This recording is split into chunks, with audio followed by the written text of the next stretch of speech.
News at 9. First, the highlights.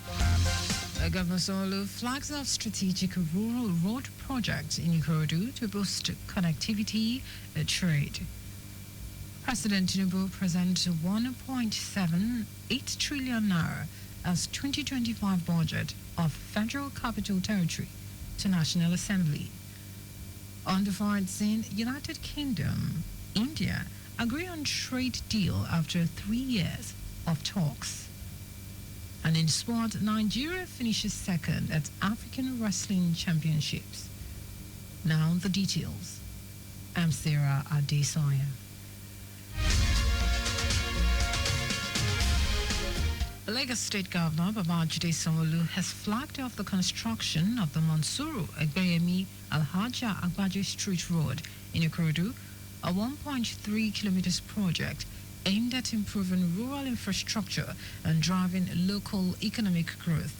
Speaking at the ceremony, Special Advisor on Rural Development, Nuruddin Agbaje, described the project as a vital link that will connect residents to schools, markets, and opportunities. Agbaje urged the community to protect the project, noting that it is funded by taxpayers. Permanent Secretary of the Ministry, Kikelamo Bolariwo, confirmed that contractors will begin work next week. Also, community leaders and residents praised the governor's commitment to rural development and called for continued support in transforming Ikorodu. The road will feature full drainage channels, culverts, solar-powered streetlights, and clear lane markings, aligning with the theme sports agenda.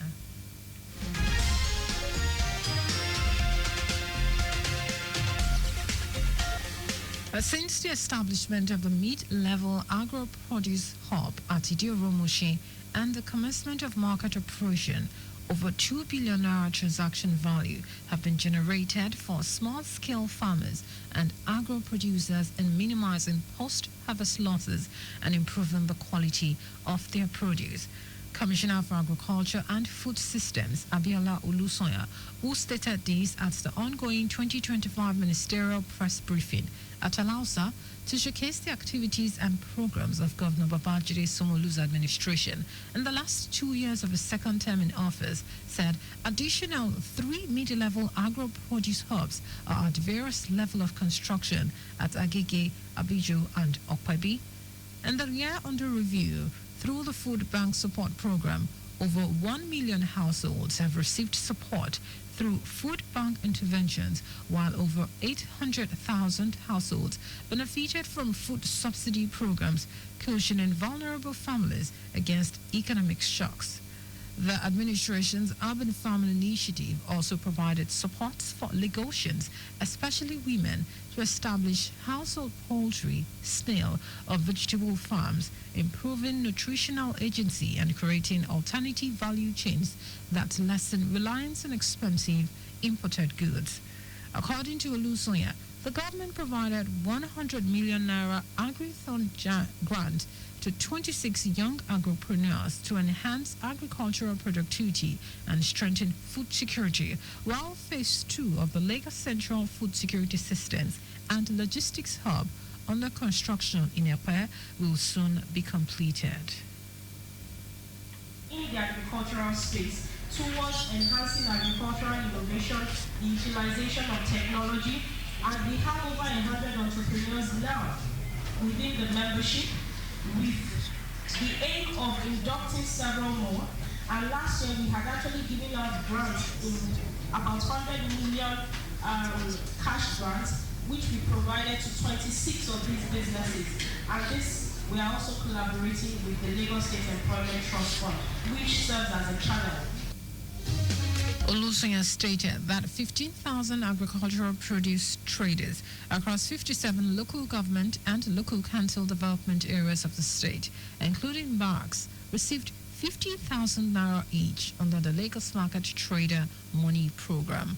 Our correspondent, Adiola Kindele, quotes the commissioner as saying that through a $750 million facility secured from World Bank for the NG Cares project by the federal government, Lagos State allocated $20 million for its implementation, aiming to provide economic relief and recovery support to identified vulnerable persons over a 24-month period.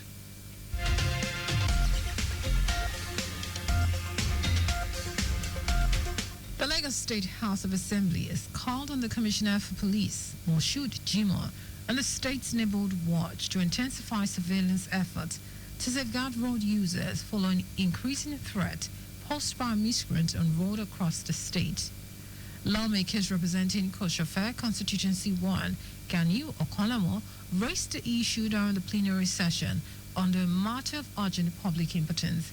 It decried the growing menace of migrants who harass commuters, snatch belongings, and create fear across major roads in the state, warning that if the unlawful activities of these individuals are not curbed, this would render the state unsafe. Supporting the motion, other lawmakers and their contributions emphasized the need for security agencies to step up their patrols and surveillance, stressing that critical black spots across Lagos must be closely monitored. The lawmakers unanimously agreed on the need for heightened security measures to protect residents and commuters. And a separate development, Bola Oyishao, representing Echiosa Constituency 2, emphasized the need for a quarterly review of the 2025 budget for improved accountability among ministries, departments, and agencies, MDAs. In response, the Speaker, Mudashiru Basar, directed the committees on budget and economic planning to handle the matter and report their findings to the House.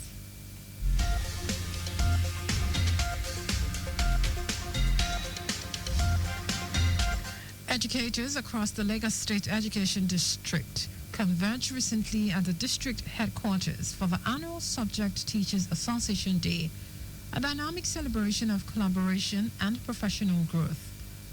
With the theme Teachers Learners Synergy, Unlocking Potentials and Performances, the event witnessed engagement from representatives of 12 pivotal subject-based associations, each demonstrating their vital role in advancing the Lagos State educational landscape.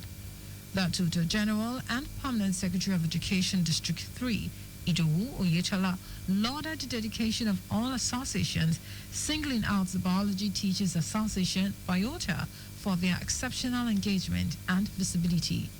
Oyetola challenged all other associations to emulate Biota's proactive approach, urging them to maintain vibrant communication on their WhatsApp platforms and consistently share updates on their initiatives.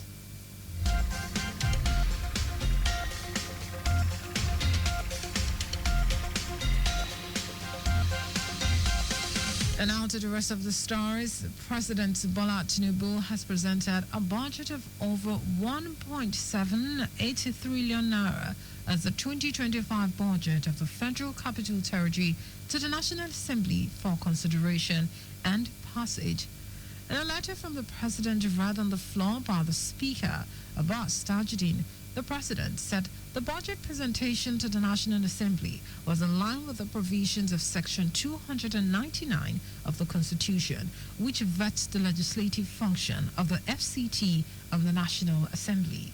Tajuddin said the budget will prioritize investment in health, job creation, social welfare, increase agricultural production, and capital development. Jigawa State Commissioner for Special Duties, Awalu Sankara, has returned over 300 million unspent funds to the state treasury following the conclusion of the 2025 Ramadan feeding program. The refund was made public during a State Executive Council meeting chaired by Governor Umar Namadi. The commendable act followed the allocation of 4.8 billion naira by the Jigawa State Government to the Ministry for the Feeding Initiative, which spanned all 27 local government areas, operated around 700 feeding centers, and served meals to more than 5,000 people daily over the 29-day fasting period.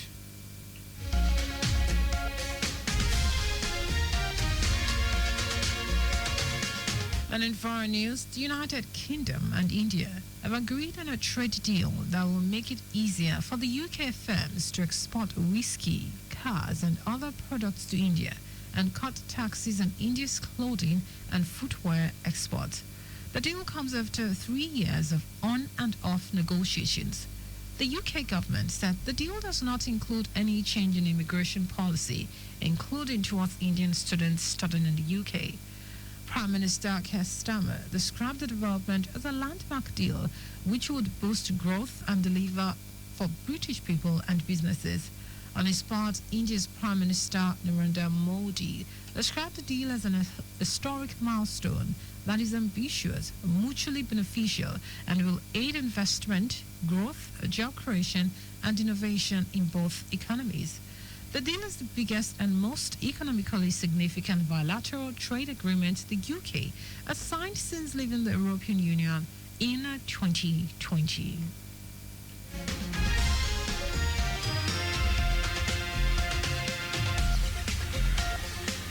And in sport, Nigeria came second in the 40th edition of the African Wrestling Championships, which concluded in Casablanca. Nigeria placed behind Egypt in the overall medal standings, capping an impressive outing for the team. Team Nigeria won 12 medals, 10 gold, 1 silver, and 1 bronze, finishing just behind Egypt, which amassed 24 medals, comprising 11 gold, 8 silver, and 5 bronze. The Nigerian women's team was the standout performer, dominating the freestyle category by clinching 9 of the 10 gold medals available. The only gold medal not won by Nigeria in the category went to Hungaria's Chema Ahosia in the 57-kilogram event. The championships also featured age-grade competitions in the under-20 for juniors and under-17 for cadets categories, with Nigeria not participating in both. Just before we go, maintain adequate distance from the vehicle ahead of you to avoid collision. You can follow us and like all our various social media platforms: X at Traffic Radio 961, Facebook, Lagos Traffic Radio 96.1 FM, Instagram, Lagos Traffic Radio 961. Subscribe and watch our news and programs live on YouTube at Traffic Radio 961. You can also visit our website, www.trafficradio961.ng. Did you know that under the Solo administration, 18,000 teachers were trained under the EcoExcel? You can get more details on the Lagos State Government website. To end the news, here are the highlight of the major stories. The Lagos State Governor, Babajide Sanwo-Olu, has flagged off the construction of the Monsuru Agbeyemi Alhaja Agbaje Street Road in Ikorodu, a 1.3 kilometers project aimed at improving rural infrastructure and driving local economic growth. President Bola Tinubu has presented a budget of over 1.78 trillion naira as the 2025 budget of the Federal Capital Territory to the National Assembly for consideration and passage. We also told you that United Kingdom and India have agreed on a trade deal that will make it easier for the UK firms to export whiskey, cars, and other products to India and cut taxes on India's clothing and footwear exports. And in sport, Nigeria came second in the 40th edition of the African Wrestling Championships, concluded in Casablanca. For contact with the newsroom, send a message to info@trafficradio961.ng. That is the news broadcast compiled by Adesanya Ejuyuka. I am Sarah Adesanya. Thank you for listening.